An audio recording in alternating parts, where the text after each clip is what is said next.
Hi குட்டீஸ், நான் தான் உங்கள் நக்ஷத்ரா. இன்றைக்கி நாம் கேட்க போகிற கதை தங்க நாணயம். நந்திபுரம்ன்ற கிராமத்தில் மக்கள் விவசாயத்தை நம்பியே வாழ்ந்தாங்க. 2 வருஷமாக மழையே பெய்யாதனால விவசாயமே ஒழுங்காக நடக்கலை. ஊரில் பஞ்சமும் வந்துருச்சு. அந்த ஊர் தலைவர் ரொம்ப நல்லவர். ஊர் மக்கள் உணவில்லாமல் கஷ்டப்படுறத பார்த்து வருத்தப்பட்டார்.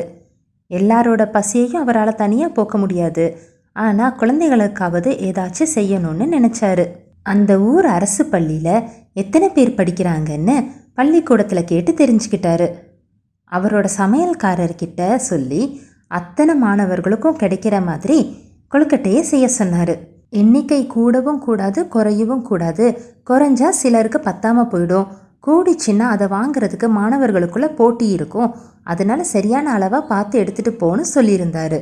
சமையல்காரரும் பள்ளிக்கூடத்தில் எத்தனை மாணவர்கள் வந்திருக்காங்கன்னு கேட்டுட்டு அதே அளவு கரெக்டாக கொழுக்கட்டைகளை செஞ்சு ஒரு கூடையில் வச்சு பள்ளிக்கூடத்துக்கு எடுத்துகிட்டு போனார்.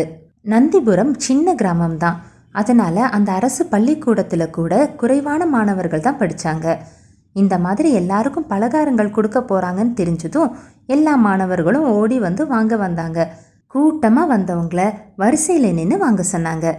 ஊர் தலைவரோட வீடு பள்ளிக்கூடத்துக்கு பக்கத்தில் தான் இருந்துச்சு. அதனால் மாணவர்கள் வந்து ஆளுக்கு ஒரு கொழுக்கட்டையை வாங்கிட்டு போகிறத வீட்டில் இருந்து பார்த்துட்டே இருந்தார். எவ்வளவு சொன்னாலும் எல்லாரும் முந்திக்கிட்டு கொழுக்கட்டை வாங்குறதுக்கு கூட்டமாக தான் வந்தாங்க. ஆனால் அதில் ஒரு மாணவி மட்டும் எல்லாருக்கும் வழி விட்டுட்டு வெயிட் பண்ணி எல்லாருக்கும் கொழுக்கட்டை கிடச்சிருச்சான்னு செக் பண்ணிவிட்டு கடைசியாக இருந்த கொழுக்கட்டையை வாங்கிட்டு போனான். அதை அந்த ஊர் தலைவர் பார்த்துக்கிட்டே இருந்தார். அவளை பற்றி ஸ்கூலில் விசாரித்தார். அவள் பேர் சங்கரி, 4th ஸ்டாண்டர்ட் படிக்கிறா. ரொம்ப நல்ல பொண்ணுன்னு ஸ்கூல் மாஸ்டர் சொன்னார். ஒரு வாரமாக தினமும் கொழுக்கட்டை கொடுத்து அனுப்புனார். அதை கொடுக்குறப்போ வீட்டில் இருந்து பார்த்துக்கிட்டே இருப்பார். தினமும் எல்லா பிள்ளைகளும் முந்திக்கிட்டு வந்து வாங்குவாங்க. சங்கரி மட்டும் எப்போவுமே எல்லாருக்கும் வழி விட்டுட்டு கடைசியாக தான் வாங்குவா. எல்லாருக்கும் இருக்கான்னு கேட்டுக்குவா. அவளோட அந்த செயல் ஊர் தலைவருக்கு ரொம்ப பிடிச்சிச்சு. ஒரு நாள் ஒரே ஒரு கொழுக்கட்டையை மட்டும் தனியாக கொண்டு வந்து சமையல்காரர்கிட்ட கொடுத்து இதை கடைசியாக வர பொண்ணுக்கிட்ட கொடுங்கன்னு சொன்னார். சமையல்காரரும் அதே மாதிரி ஊர் தலைவர் கொடுத்த கொழுக்கட்டையை சங்கரி கிட்ட கொடுத்தாரு. கொழுக்கட்டையை வாங்கிக்கிட்டு எல்லா பிள்ளைங்களும் வீட்டுக்கு போயிட்டாங்க.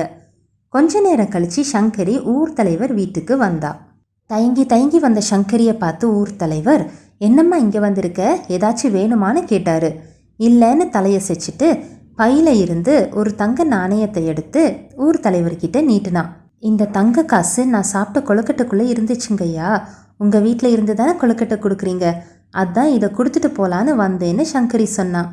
எழுந்து அவள் பக்கத்தில் வந்த ஊர் தலைவர், அது தெரியாமல் அந்த கொழுக்கட்டையில் வரல, உனக்காக நான் தான் அதை வச்சு அனுப்புனேன் அப்படின்னு சொன்னார். தினமும் கொழுக்கட்டை வாங்க வர்றப்போ எல்லாருக்கும் இருக்கான்னு பார்த்துட்டு தான் நீ வாங்குவ. எவ்வளோ பசியாக இருந்தாலும் மற்றவங்களுக்காக காத்திருப்ப. எல்லாருக்கும் கிடைக்கிற வரைக்கும் பொறுமையாக இருப்ப. இந்த வயசுலேயே உன்கிட்ட ஒரு பக்குவம் இருந்துச்சு. அந்த நல்ல குணத்துக்காக தான் இந்த தங்க நாணயம்னு அதை அவகிட்டையே திருப்பி கொடுத்தாரு. அதோட இந்த மாதிரி கஷ்டமான சூழ்நிலையில கூட இந்த தங்க காசை நீ எடுத்துக்க நினைக்காம நேர்மையாக நடந்துக்கிற. இந்த நாணயமான குணத்துக்காக உனக்கு இந்த தங்க நாணயம் பரிசுன்னு சொல்லி இன்னொரு தங்க காசையும் ஊர் தலைவர் கொடுத்தாரு. சங்கரி வீட்டுக்கே போய் அவளோட அப்பா அம்மா கிட்ட நடந்ததை சொல்லி பாராட்டினாரு. பொண்ணை ரொம்ப நல்லா வளர்த்துருக்கீங்கன்னு சொன்னார். சங்கரிக்கு அது ரொம்ப ஹாப்பி மொமெண்ட்டாக இருந்துச்சு. அந்த தங்க நாணயங்களை வச்சு அந்த கஷ்டமான காலத்தை தாண்டினாங்க. சங்கரியோட நல்ல பண்புகளால் அவள் வாழ்க்கையும் ஹாப்பியாக இருந்துச்சு. நீங்களும் தங்கமான பிள்ளைங்க தானே, அப்போ சங்கரியோடது மாதிரி உங்கள் லைஃப்பும் ஹாப்பியாக இருக்கும். இந்த கதை உங்களுக்கு பிடிச்சதுன்னா லைக் பண்ணுங்கள், ஷேர் பண்ணுங்கள், சப்ஸ்கிரைப் பண்ணுங்கள்.